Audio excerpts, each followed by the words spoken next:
pense que c'est important de définir, donner une espèce de petite définition simple. Qu'est-ce que c'est le signal exactement? Ça fait du bien de se mettre des objectifs en début d'année. Comment on fait pour éliminer puis garder notre signal concentré sur ce qui est le plus important? Si vous regardez dans votre agenda, si vous auriez éliminé 20% des rendez-vous, si on peut dire, qui sont déjà à votre agenda, quel rendez-vous que vous dites ça, là, si je ne serais pas obligé d'aller là, je te ferais sauter ça tout de suite. Salut Isaac, un retour en duo en ce beau dimanche. Bon matin, Patrice. Oui, en effet. Retour en duo, c'est toujours un plaisir pour moi d'être avec toi. On salue nos auditeurs. Aujourd'hui, je fais un salut tout particulier à un de nos auditeurs qui nous ont écrit, Benoît.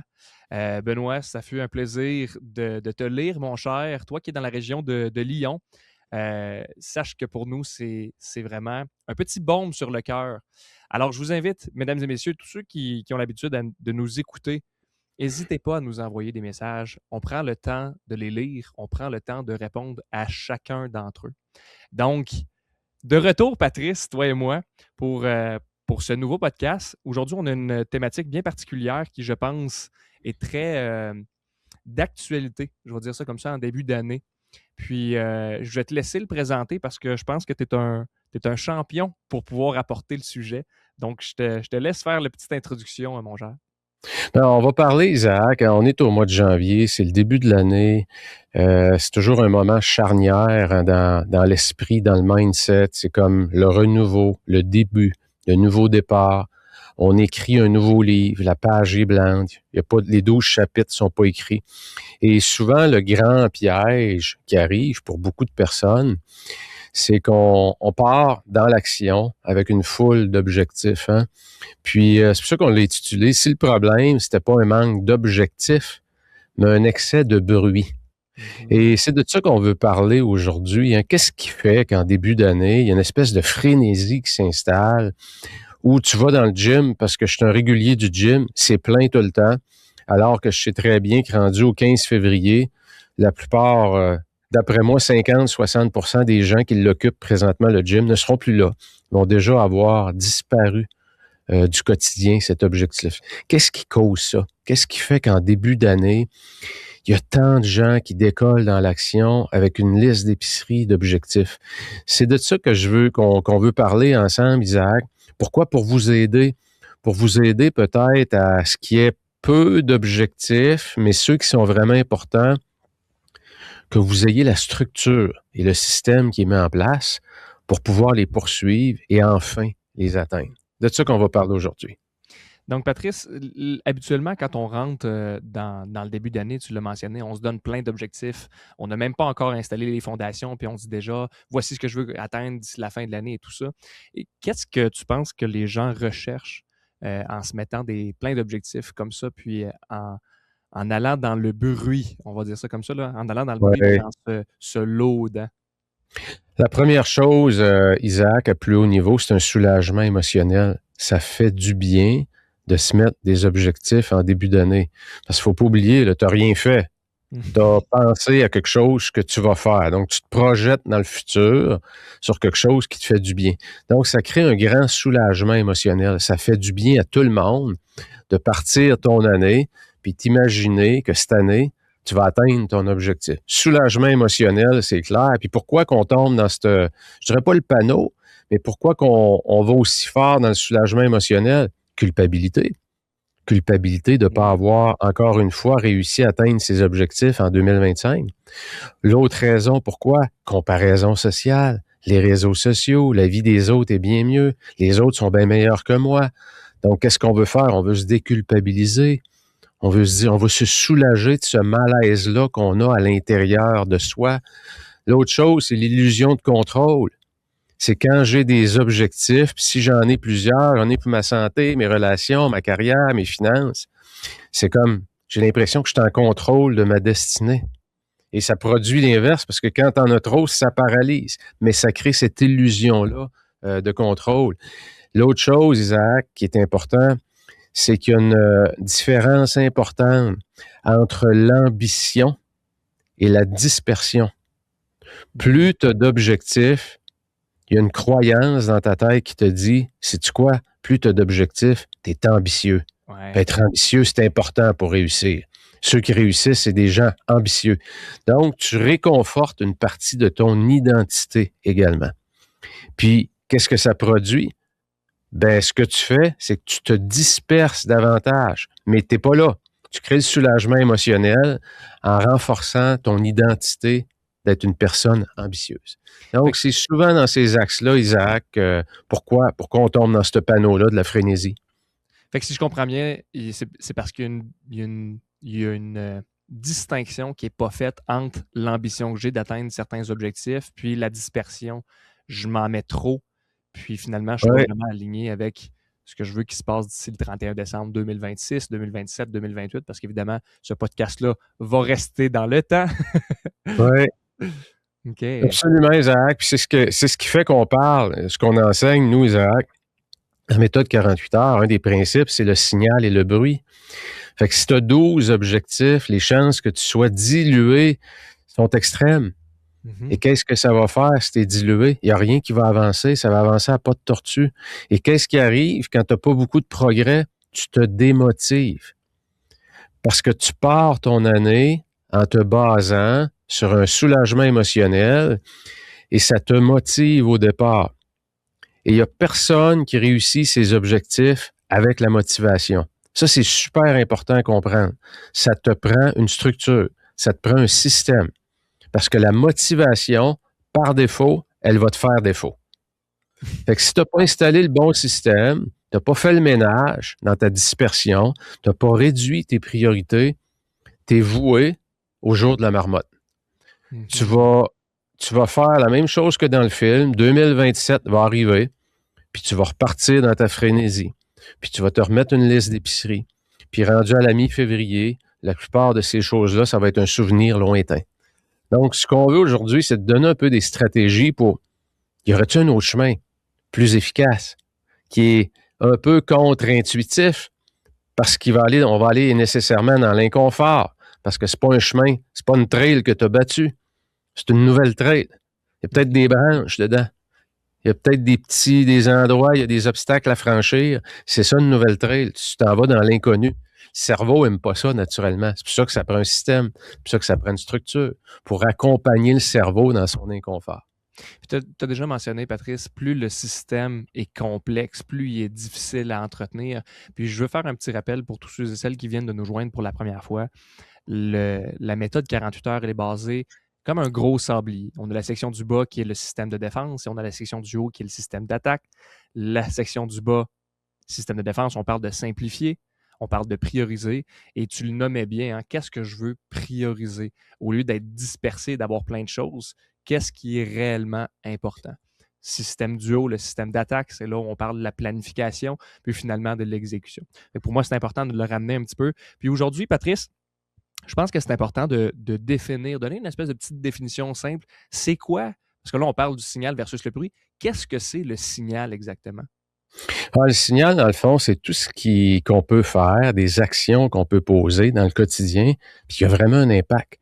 Quelque chose qu'on a le sentiment que ça nous fait progresser. Ça, c'est le signal. Et croyez-moi, c'est pas facile de rester concentré sur le signal. Ça prend de la concentration, ça prend de l'intention, ça prend de la clarté. Le bruit, c'est tout ce qui nous tient occupés. Et Dieu sait qu'il y en a, Isaac, des comportements, des choses à faire qui nous gardent occupés, mais qui créent très peu de valeur. Et je prends souvent l'analogie de ceux qui vont gérer leur quotidien avec une to-do list. Quand tu gères ton quotidien, non pas avec ton calendrier, mais avec une to-do list, les chances que tu es occupé, mais peu productif, sont extrêmement élevées. Parce que tu vas aller vers le facile, tu vas aller vers le check, check, check, c'est fait. 1, 2, 3, 4, 5, 6. Hey, aujourd'hui, j'ai coché 12 choses. Oui, mais as-tu vraiment avancé? Tu t'es gardé occupé. Et c'est le gros piège. C'est que plus tu as d'objectifs, plus tu vas vouloir aller vers le facile pour cocher. Et ça donne la dopamine au cerveau. Ça crée un faux sentiment de progresser alors que ça fait juste nous tenir occupés. Donc, le signal d'un côté qui nécessite une réflexion, de dire c'est quoi qui va vraiment me faire avancer. Et on va en discuter, Isaac. On va vous donner des stratégies pour l'identifier comme il faut. Le bruit, c'est tout le reste. J'aime ça. Le bruit, c'est tout le reste. Puis si je veux juste que ça soit très clair pour tout le monde. Donc, le signal, c'est tout ce qui a un impact réel, qui est durable, puis qui est mesurable également. Hein. Parce que des fois, on se dit, ça doit être le signal. OK, mais temporellement, est-ce que c'est défini?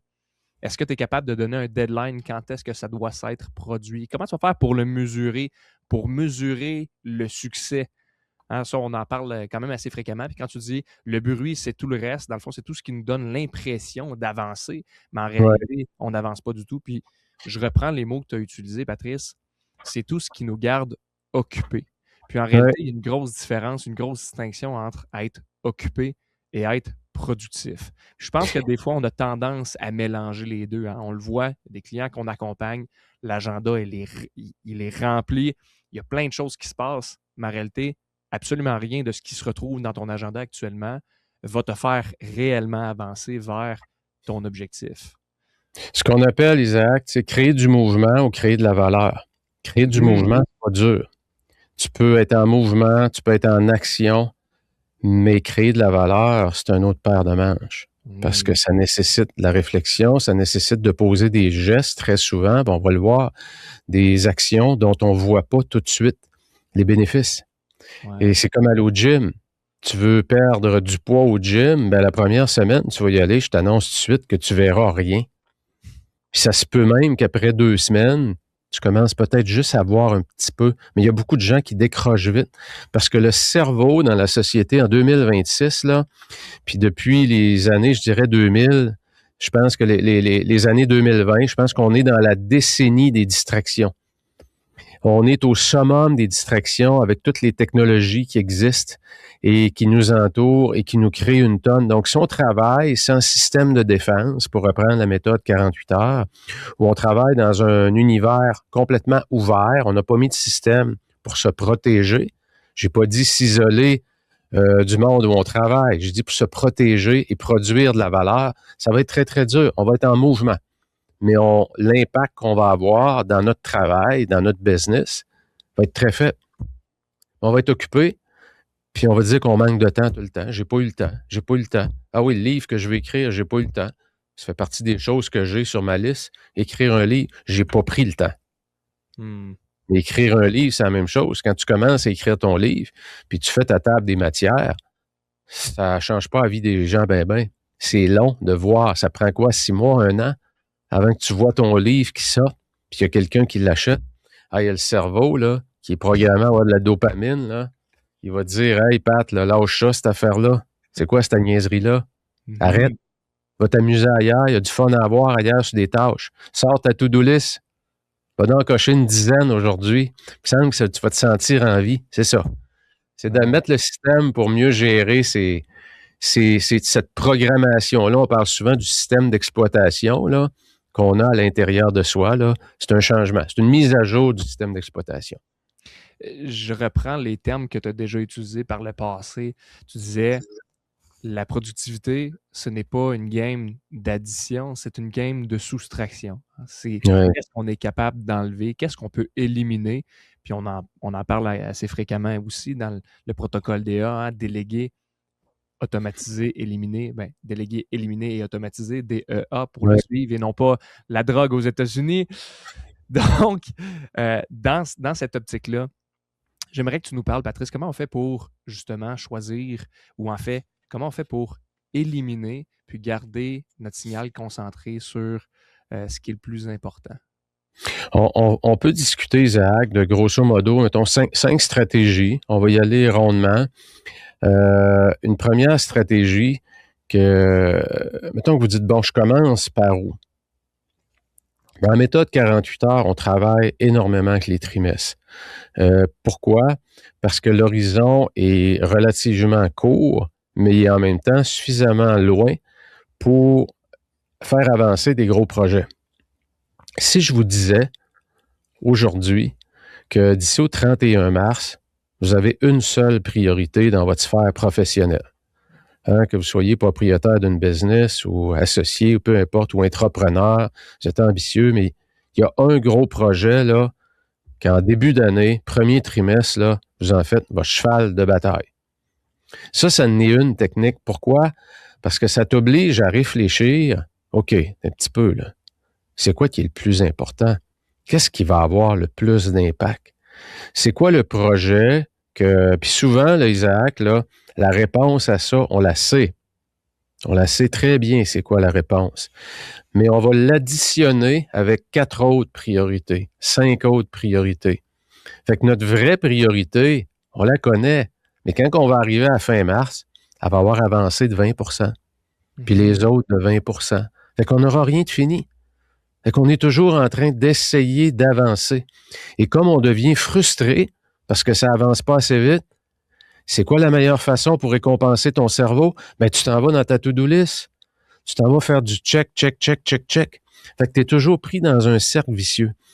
Fait que la première stratégie, si vous aviez une seule priorité, un seul chantier, un seul projet à prendre d'ici au 31 mars, ça serait quoi votre grosse priorité stratégique? Répondez à cette question-là, puis aussitôt que c'est fait, allez dans votre calendrier, puis bloquez des plages horaires le matin pour travailler là-dessus. Mettez-en 3 par semaine, pas 5. Mettez-en 3 par semaine. Enlevez le lundi puis le vendredi. Mardi, mercredi, jeudi. De 8h30 à 10h, ça va me faire 4h30 dans ma semaine. Je travaille sur ma priorité numéro 1. Savez-vous qu'est-ce que ça va faire? Vous allez avancer comme vous n'avez jamais avancé.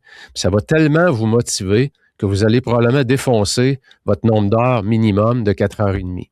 Et savez-vous quoi aussi? C'est un objectif qui est quand même réaliste. C'est pas comme si on dirait 5 jours par semaine, il faut que tu travailles tous tes avant-midi. Ça n'arrivera pas. Et si dans les 3 blocs d'heures, vous en faites 2, savez-vous quoi? Vous êtes en progression. Donc, arrêtez de vous évaluer sur les résultats, mais évaluez-vous sur la tendance. Mm-hmm. Si dans la semaine que vous débutez, vous en faites 1 sur 3, bien, la semaine d'après, il faut en faire 2. C'est tout. Parce que changer ses façons de travailler, ses habitudes, c'est long. C'est comme un muscle, il faut le travailler, il faut le masser. Fait que ça se peut que la première semaine, puis la deuxième, puis la troisième, vous trébuchez. Mais est-ce que votre tendance, vous avez le sentiment que ça progresse? Si la réponse est oui, soyez persistant. Lâchez pas votre objectif de 3. J'aime ce que tu apportes, Patrice, parce que trop souvent, on a tendance à se flageller mentalement. Hein? Ah, Oui. cette semaine, je n'ai pas réussi à atteindre les 3 périodes de travail, je ne les ai pas faites au complet, puis là, on a tendance à se démotiver. Je pense que c'est très important de le mentionner. On ne vise pas la perfection, on ne vise jamais la perfection. Il n'y a personne qui est parfait, soit dit en passant, mais on cherche la progression. Oui. Un peu plus, 1%. Si aujourd'hui, vous faites 1% de mieux qu'hier, puis que demain, vous faites 1% de mieux qu'aujourd'hui, je vous le dis, les amis, vous allez progresser de façon incroyable. Puis, pour moi, je reviens parce que souvent, on parle de priorité, mais je pense qu'on n'a jamais pris le temps de définir c'est quoi une priorité exactement. Puis, je vous donne un petit truc pour tous ceux et celles qui nous écoutaient à la maison. Là. Il y a 3 critères, il y a trois éléments que ça prend quand on parle d'une priorité. Quelque chose qui ajoute de la valeur. Fait que si ce que vous êtes en train de faire, ça n'apporte pas de valeur, et là, valeur, on s'entend, ça peut être la création de valeur dans l'entreprise. C'est pas obligé d'être une valeur monétaire, mais dans l'idéal, oui. Surtout si vous êtes propriétaire de votre entreprise, vous voulez que ça génère des revenus. Fait que, premier élément, que ça crée de la valeur. Le deuxième élément, qu'est-ce qui va avoir le plus d'impact? Est-ce que ce que je m'apprête à faire, ça va être quelque chose qui va être impactant pour 80% du reste du projet, ou ça va être quelque chose qui va être impactant pour 20% du projet? Un petit peu, on ramène encore une fois la loi de Pareto, elle est là. Hein, elle se retrouve là. Puis, le troisième élément pour une priorité, c'est qu'est-ce qui doit être fait le plus rapidement possible. Okay? Il y a l'élément de temps qu'on doit prendre en considération. Donc, rappelez-vous de ces 3 choses-là. VIT, la valeur, de l'impact, puis qui est temporellement défini. Puis à partir de ce moment-là, quand vous avez ces 3 éléments-là, c'est ça qu'on parle d'une priorité. Patrice, là, on a parlé de la première stratégie. Quelle pourrait être la deuxième stratégie de mettre en place pour augmenter le signal puis m'assurer que je diminue le bruit autour de moi? Oui, que tu sais, je peux donner une série de questions, Isaac. C'est des questions qui permettent de, si vous regardez dans votre agenda, si vous auriez éliminé 20% des rendez-vous, si on peut dire, qui sont déjà à votre agenda, quel rendez-vous que vous dites ça, là, si je ne serais pas obligé d'aller là, je te ferais sauter ça tout de suite. Hein, je suis convaincu que vous allez être capable rapidement d'enlever 20 %. Si vous êtes capable d'enlever 20 % de votre agenda, ben 20 % de 40 heures, c'est quoi? 8 heures? 8 heures, c'est une journée qu'on vient de gagner dans votre semaine. C'est quand même pas négligeable, là. Puis donc, qu'est-ce que vous avez à faire comme démarche pour vous libérer d'une rencontre où vous sentez que vous perdez votre temps? Pour aller négocier peut-être avec votre boss, parce que c'est votre boss qui vous demande d'être là, ou encore vous faites subir, parce que vous êtes boss, des rencontres où il y a des gens qui ne devraient pas être là, qui pourraient produire pendant qu'ils sont là à rien faire. Mais par défaut, ils sont invités, puis comme c'est une récurrence, hein, c'est ça qu'il faut se poser. Il faut vraiment être...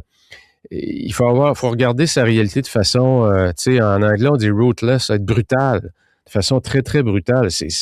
Ça ajoute-tu de la valeur, ces rencontres-là, ces meetings-là? Puis l'autre truc, Isaac, quand on a des demandes, souvent, je me fais prendre moi-même. Quand on a une demande pour une rencontre, puis dans notre tête, se dit « Ah non, pas lui, ou pas elle, ou regarde, je vais le booker dans 3 mois. » Fait que là, tu vas dans ton agenda dans 3 mois, c'est pas dur de mettre une rencontre. Souvent, il n'y a pas grand-chose dans ta semaine. Mais quand tu arrives 3 mois plus tard, puis tu vois ce rendez-vous-là, là, tu te dis « Ah non, pas cette affaire-là. » Mais à partir de maintenant, là, quand ton intuition te dit, là, pourquoi tu mets ça dans ton agenda? Mets-le pas. Trouve-toi une phrase, ou sois honnête. Je ne fais plus ce genre de rencontre-là. J'ai décidé de miser sur mes priorités. Puis je t'invite, toi aussi, à regarder. J'y étais à ces meetings-là, puis c'est pas là que je pouvais avoir... Tu sais, trouvez votre narratif, mais commencez à avoir du leadership de productivité, du leadership d'impact, du leadership de valeur ajoutée. Mettez votre temps où ça compte. Et si votre boss n'est pas bon, puis vous êtes bon, ben allez l'éduquer. Parlez-en en groupe. C'est ça avoir du leadership. C'est être capable. Puis les gens qui ont du leadership, puis les gens qui créent de la valeur, sais-tu qu'est-ce qui arrive? Ils montent tout le temps vite dans les organisations. Et quand ils sont chefs d'entreprise, qu'est-ce qui arrive? Tout le monde veut travailler pour ces entreprises-là. Parce que dans l'entreprise, quand tu rentres, tu te fais aspirer vers le haut. Puis il y a des entreprises qui te découragent et te poussent vers le bas parce qu'ils te tiennent occupé. Et tu le sais très bien que tu pourrais produire beaucoup plus, mais l'environnement, l'écosystème dans lequel tu travailles te garde occupé et non productif. Donc, c'est important de se poser les bonnes questions. Ouais. Rapidement, Isaac, 3e stratégie, le protocole stratégique tactique. On en parle, on en a discuté rapidement tantôt. C'est quoi le protocole stratégique tactique? Fais une activité qui est vraiment à valeur ajoutée le matin, ce qu'on appelle une activité qui est stratégique. Puis l'après-midi, garde-toi un bloc de 3 heures pour être dans le bruit. Tu vas le régler, ton bruit. Il est à l'agenda, le bruit. Mais tu le fais faire, le bruit. Tu restes à son écoute au moment où ça fait ton affaire. Donc, c'est une autre façon aussi de changer son système d'exploitation. On ne veut pas éliminer le bruit complètement. Ça serait irréaliste en partant. On va planifier le bruit. Je vais laisser mon équipe savoir que le matin, entre 8h et 10h30, je ne suis pas disponible, à moins d'une urgence. Et en passant, je vais vous envoyer les critères. C'est quoi la définition d'une urgence? Parce qu'on n'a pas toutes la même définition. C'est une autre façon de le faire, protocole stratégique tactique. L'autre stratégie, Isaac, qu'on enseigne, c'est une des premières choses qu'on enseigne, remplissez le focalisateur. Le focalisateur, c'est quoi? On va vous le mettre dans la description du podcast. Allez télécharger l'outil. Puis Isaac, je t'invite à commenter. C'est le premier outil qu'on enseigne dans la méthode 48 heures. Pourquoi? Parce qu'il t'oblige, avant de te lancer dans ta semaine, à te demander c'est quoi mes 3 grosses priorités cette semaine. Puis à les découper. Donc, il y a 4 blocs. C'est un beau carré avec 4 blocs, tes 3 priorités. 4e bloc, c'est quoi? Tes embuscades. C'est quoi qui risque de faire déraper ta semaine quand tu regardes ce qu'il y a dans ta semaine? Pourquoi? Parce que tu veux développer ton réflexe d'anticipation. Tu veux développer des solutions avant que la situation arrive pour pas que ces choses-là arrivent. C'est comme un plan de contingence, si on veut. Et développer ta capacité à les voir, à les anticiper, les embuscades. Hein, une embuscade dans le domaine militaire, c'est que tu t'en vas quelque part, puis tu l'as pas vu venir, puis tu te fais prendre. Puis tu es bien pris. Tu es trappé, ta vie est en danger, tes troupes aussi. C'est ça, une embuscade. Tu t'es fait prendre dans une embuscade, tu l'as pas vu venir. Bien, souvent, dans tes semaines, c'est ça, tu te fais un plan, puis finalement, tu arrives le vendredi, tu t'es fait prendre dans une embuscade. Mhm. La bonne nouvelle, c'est plus tu développes ton réflexe de penser de cette façon-là, encore là, au nouveau système d'exploitation, hein, on le reprogramme, ben, tu es en mesure de, peut-être le lundi en arrivant, je vais appeler mon boss parce qu'on a un gros meeting mercredi, puis je sais que ces meetings-là, qui durent 2 heures, ça dure toute l'après-midi. Fait que lundi matin, je vais lui envoyer un petit courriel. Hey boss, je voulais juste te dire, le meeting qui finit à 3 heures mercredi, j'ai un rendez-vous important avec un client à 3 heures. Fait que tu sais, je vais être juste là. Qu'est-ce que je fais? Je suis en train de prendre contrôle. Je suis en train de prendre contrôle pour créer de la valeur. Parce que mon boss, il n'est pas capable de se discipliner. Puis il nous fait durer ça, la dernière heure, elle vaut rien. Ben moi, la dernière heure, je veux qu'elle produise. Parce qu'à la fin de l'année, je vais être évalué sur ce que j'ai produit comme valeur. Et non pas si j'ai été fin avec mon boss ou pas. Donc, c'est ça les embuscades. Fait que remplissez le focalisateur, allez le télécharger tout de suite, puis commencez ça dimanche ou vendredi. Remplissez vos 3 grosses priorités de la semaine prochaine. Ça va doucement reprogrammer votre esprit à avoir de la clarté sont où vos vraies priorités. Mettez-vous des blocs en avant-midi. J'en profite, Patrice, pour faire un retour parce qu'il y a beaucoup d'éléments que tu as mentionnés qui, pour moi, sont très, très forts. Ça vient m'interpeller et je repensais à quand on a donné la conférence. Je ne nommerai pas le client, mais il y avait peut-être une trentaine de participants lors de cette conférence-là qu'on donnait pour ce client-là. Puis on a posé la question, vous qui êtes des chefs d'entreprise, combien d'entre vous avez 2 meetings ou plus cette semaine? Bien évidemment, tout le monde a levé sa main. Puis là, on augmentait, OK, 5 meetings, tout le monde lève sa main. 10 meetings, tout le monde lève sa main. 10 meetings, ça veut dire que c'est 2 meetings par jour obligatoires que vous avez à discuter puis à échanger de l'information. Et là, il y a comme eu une grosse prise de conscience de la part de ces dirigeants d'entreprise qui étaient là. Et je vous invite de votre côté à ne pas contribuer à l'échec de l'entreprise. Ça veut dire quoi? Soyez le leader. Acceptez d'aller dans l'inconfort, de dire à votre boss, de dire à votre collègue, hey, tu sais quoi? De participer à cette rencontre-là, là, cette semaine, ce serait de ne pas me respecter. Pourquoi? Parce que je veux créer de la valeur pour l'entreprise, parce que j'ai à cœur l'entreprise, parce que je veux qu'on soit capable de croître en tant qu'équipe. Puis ce serait en effet de ne pas se respecter que de participer à ce meeting-là auquel j'ajoute aucune valeur. Et mes amis, je vous le dis, si vous faites ça, encore une fois, qu'est-ce qui va se passer? On va vouloir se tenir avec vous. Vous allez être inspirant pour vos collègues, pour vos boss même, ou peut-être pour vos employés. Donc, peu importe la situation dans laquelle vous êtes, le leadership peut s'exercer. Je reviens. Ouais, vas-y. Juste pour surfer sur ce que tu dis, Isaac, Ouais. j'invite ceux qui sont chefs d'entreprise là, au prochain meeting que vous avez, de demander, si c'est en présentiel, de passer un post-it à tous les gens qui sont présents et de leur demander de mettre un chiffre sans nom, de juste avoir un chiffre de 1 à 10 sur la valeur perçue de ces meetings-là. Puis, juste ramasser les chiffres. Déjà, vous allez avoir un bon feedback. Si la moyenne est à 6, la moyenne est à 5, la moyenne est à 7, c'est qu'il y en a là, du taux horaire autour de la table. Hein. Mhm. Fait que souvent aussi, comme boss, c'est qu'on est pris dans des récurrences, puis on oublie de retourner au fondamental.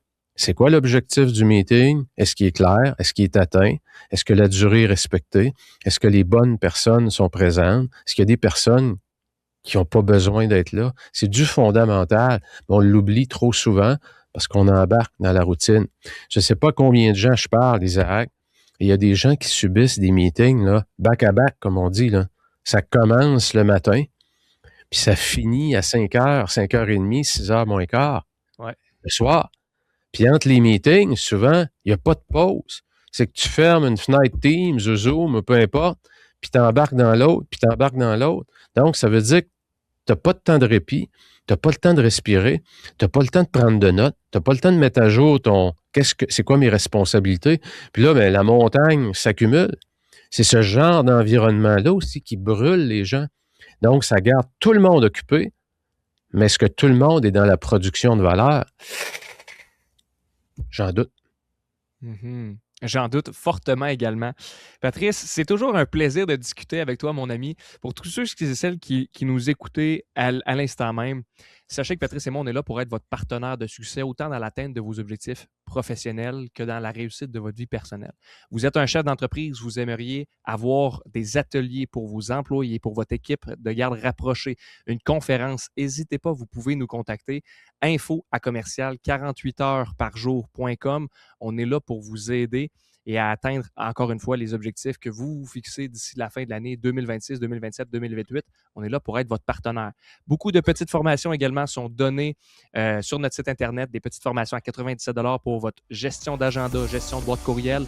On a également, qui s'en vient le 13 mars prochain, 13 mars 2026, notre journée en présentiel où on implante la méthode 48 heures. On passe une journée avec vous au complet. Si vous aimeriez avoir plus d'informations, il y a le lien directement dans la description.